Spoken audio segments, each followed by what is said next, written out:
Mari kita bahas lebih lanjut tentang thesis statement.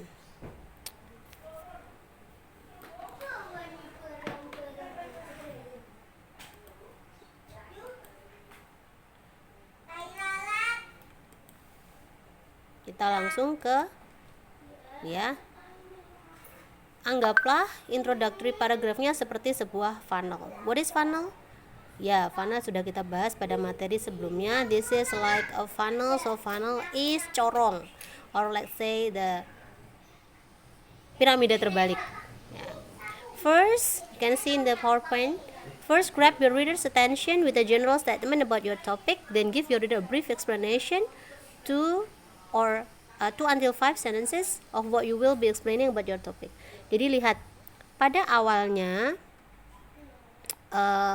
Anda mencoba meraih atau mendapatkan perhatian para pembaca, lalu beri namanya brief, berarti singkat explanation tentang topik tersebut, lalu bawah sendiri diberi tesis. So that's why I say that the perfect position for thesis statement itu ada pada akhir introductory paragraph.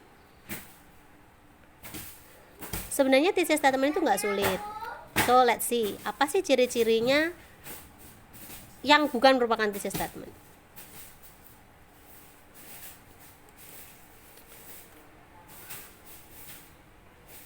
The first thing is that the thesis statement is not your topic.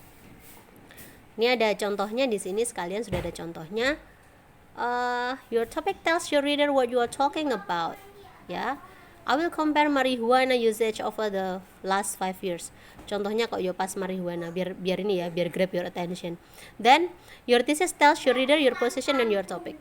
Nah, ini bedanya di sini. Jadi bukan sekedar memperkenalkan bahwa ini loh kita mau ngomongin ini, tapi enggak lebih pada posisi Anda sebagai penulis tuh punya pendapat yang seperti apa. Marijuana usage has decreased over the past 5 years due to the successful war on drugs. Beda kan, yang tadi bunyinya hanya I will compare marijuana usage over the last 5 years. Itu hanya kamu menyampaikan topiknya tentang marijuana usage. Tapi kalau thesis statement yang benar dan tepat, yang successful adalah marijuana usage has decreased over the past 5 years. So you are only focusing on the decrease of the usage of marijuana over the past 5 years. Sampai sini kira-kira paham ya? Then let's click the mouse. Nah, yang penting lagi ini, thesis statement is not a fact about the topic. No. Should be an arguable opinion, not a fact. Kenapa? Karena ini akan jadi menarik untuk para pembaca Anda. Your thesis should always be statement that demands proof, karena dari situ kamu bisa mendevelop atau mengembangkan paragraf Anda selanjutnya. Kalau udah fakta, di awal sudah bunyinya seperti fakta, ya kamu nggak bisa mengembangkan, makanya kalian stuck, akhirnya esainya nggak bisa panjang, gitu, ya kan? Terus jadi intinya kalau kamu pada introductory sudah menyampaikan arguable opinion about the issue or the topic that you state in the thesis statement, then you have plenty of things to be talked or to be written in your next paragraphs following your introductory paragraph, untuk menyampaikan bahwa ini untuk meyakinkan ini buktinya ini gitu. Kalau Anda bilang bahwa tadi ya contoh yang di slide sebelumnya, penggunaan marijuana yang berkurang selama 5 tahun terakhir, ya berarti pada next paragraphnya memberikan proofnya memang itu benar sudah berkurang. Oke, ini contohnya ya. Because of the eagle's skin vision and ability to soar high above all the other birds, it is the ideal symbol for America. Now, is that a strong thesis?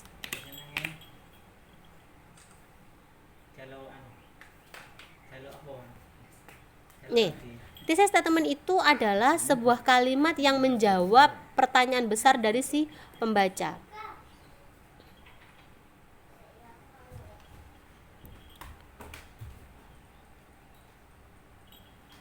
Ya, dia kan lihat pada slide ini, jika kalau Anda sudah menyampaikan poinnya pada introductory, maka si pembaca nggak akan merasa bingung ngomongin apa, ini selanjutnya tesisnya.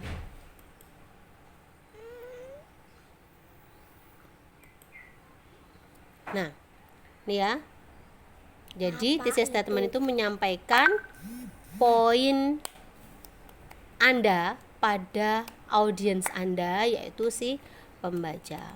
Mari kita lihat seperti apa sih yang untuk syarat-syaratnya atau for a strong thesis. There are 3.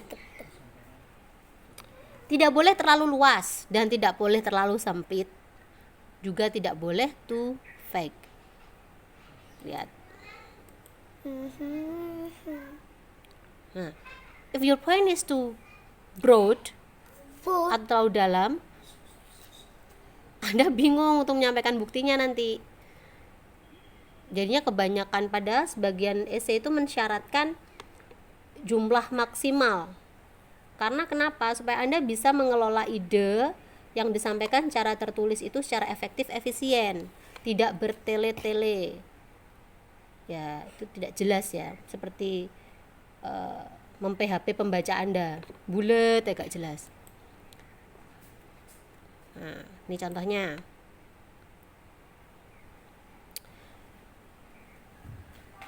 The death penalty in Alabama has been ineffective in deterring crime and should be replaced with more effort to reform criminals and not murder them. Kriminal. Nah. Next. Juga nggak boleh terlalu sempit. Karena kalau terlalu sempit, Anda juga akan kehabisan bahan. Ini kebalikannya yang tadi, kalau terlalu luas kebanyakan bahan, kalau terlalu sempit kehabisan bahan. Akhirnya nggak bisa bikin esainya jadi panjang.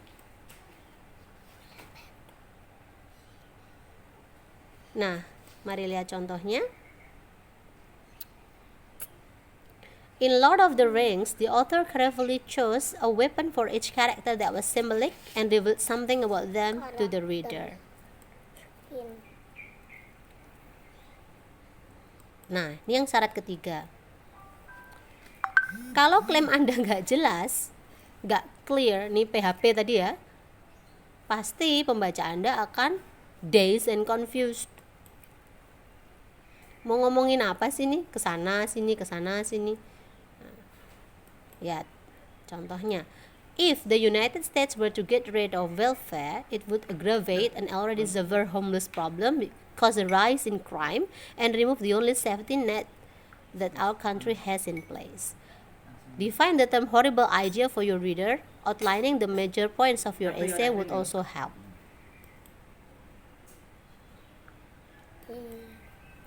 Nah, bagaimana cara membukanya? Mulailah dengan topik. Nah, biasanya topik itu dikasihnya luas. Lalu kamu narrowing the topic seperti kita bahas di awal-awal tatap muka kemarin. Tatap muka semester ini ketika sebelum ada negara api menyerang ya, sebelum ada corona. Something more like specific like ya, the role that biological age played in Romeo and Juliet or dan seterusnya.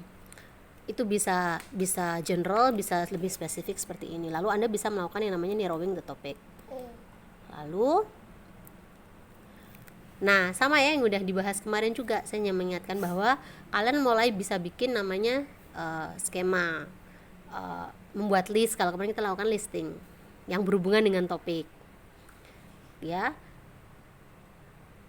The more that you know about your topic, the easier it will be form of probable opinion or thesis about it. Jadi memang sebenarnya Iqra itu kuncinya ya, membaca tuh kuncinya. Jadi kalau kamu makin banyak baca, maka semakin banyak informasi, akan semakin mudah buat Anda menulis berbagai macam topik, karena memang udah banyak ilmu yang dibaca, di storage di brainnya Anda masing-masing. Karena itu orang yang suka nulis pasti suka baca, tapi orang yang suka baca belum tentu suka menulis. Number 2, it is easier to write thesis statement that explains what you have found in your research than to find research that explain that you have written in your thesis. Lalu yang ketiga, you want the opinion that your thesis states to be provable by facts that you have gathered. If you gather the fact first, you know that it can be proven. Jadi benar kan? Di awal thesis statement itu adalah opini Anda yang butuh untuk dibuktikan. Lah, faktanya baru disajikan pada body paragraphs untuk mendukung opini Anda tadi. Ingat, thesis dan topik itu tidak sama. Jadi, pilih satu topik sebelum memulai.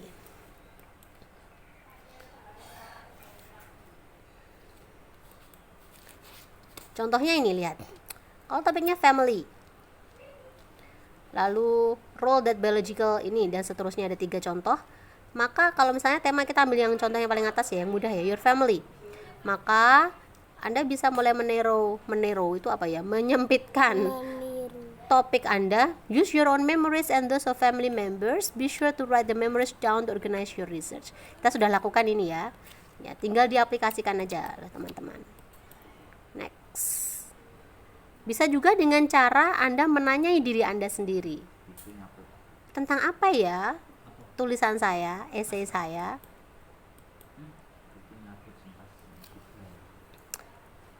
Sebelum kamu nulis tesisnya, first write a working thesis. Working thesis itu apa? Itu terdiri dari 2 hal. Yang pertama topik, dan yang kedua provable opinion. Jadi opini yang memungkinkan untuk dibuktikan. Jadi kalau disambung jadinya begini. Family may mean different things to different people, but it is an important part of every culture. Mana yang harus dibuktikan? Ya, ada kata-kata it is an important part of every culture. Nanti Anda bisa sebutkan fakta atau contoh-contoh pada body paragrafnya. Mudah kan? Okay.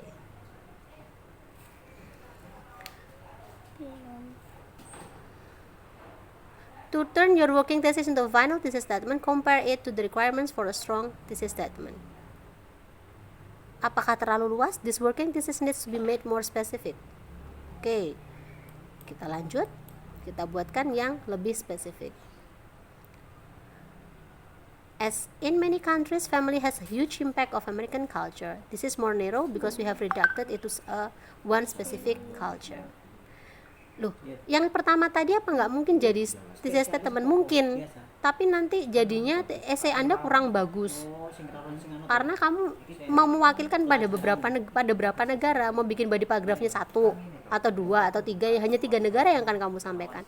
Tapi kalau dari awal misalnya Anda bilang tentang ini ya, United States American culture, ya cukup American culture, ambil beberapa poin. Atau Indonesian bisa terwakili dengan beberapa etnis yang dominan misalnya, yang sangat khas karakternya, itu juga bisa. Oke, baik, lihat di sini. Ini adalah urut-urutan bagaimana Anda menulis thesis statement. Oke, dan syarat-syaratnya.